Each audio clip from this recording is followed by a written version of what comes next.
राम से जुटने पर।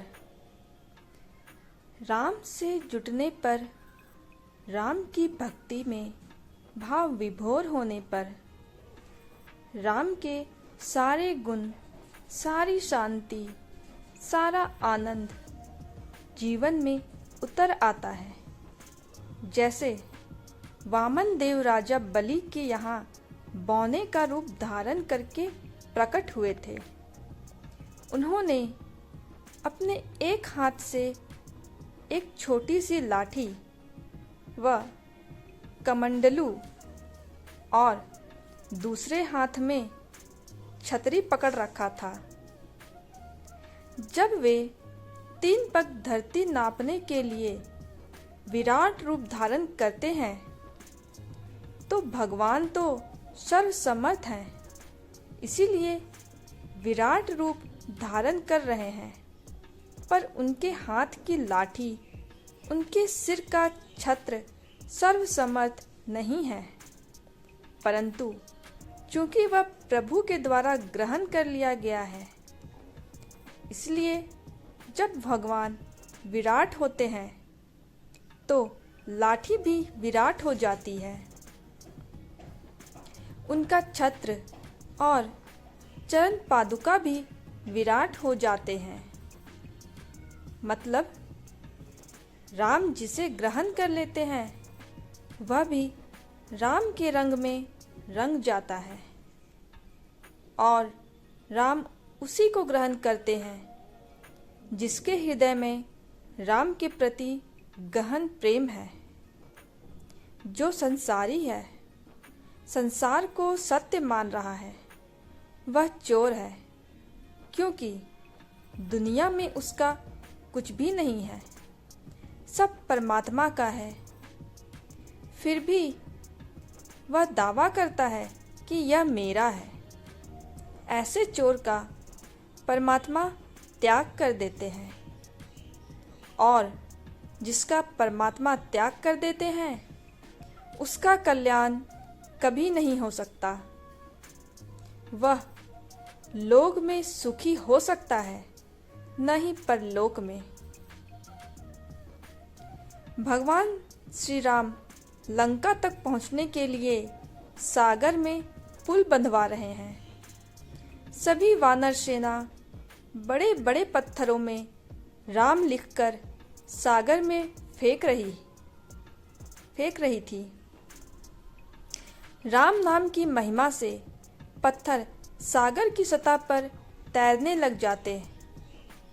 भगवान राम ने भी बड़ा सा पत्थर उठाकर सागर में फेंक दिया।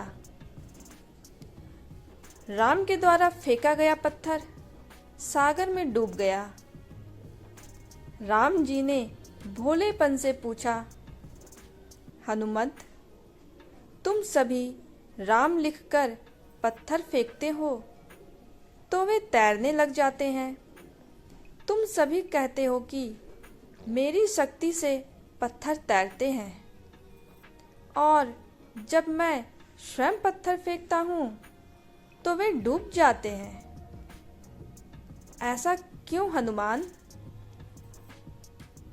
हनुमान जी ने भगवान की लीला में साथ देते हुए समझाया, प्रभु, हम लोग राम नाम से युक्त होकर सागर में पत्थर फेंकते हैं, इसलिए वह पत्थर तैर जाता है।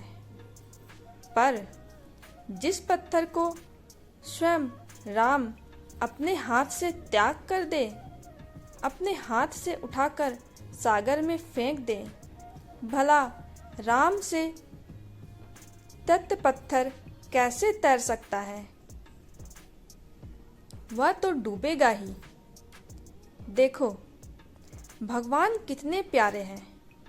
वे महिमा देने के लिए स्वयं अज्ञानी बन जा रहे हैं और हनुमान जी को उपदेशक बना दे रहे हैं। प्रभु की कृपा, उनकी भक्त वत्सलता, उनका अपनापन देखकर तो हृदय पिघल ही जाता है।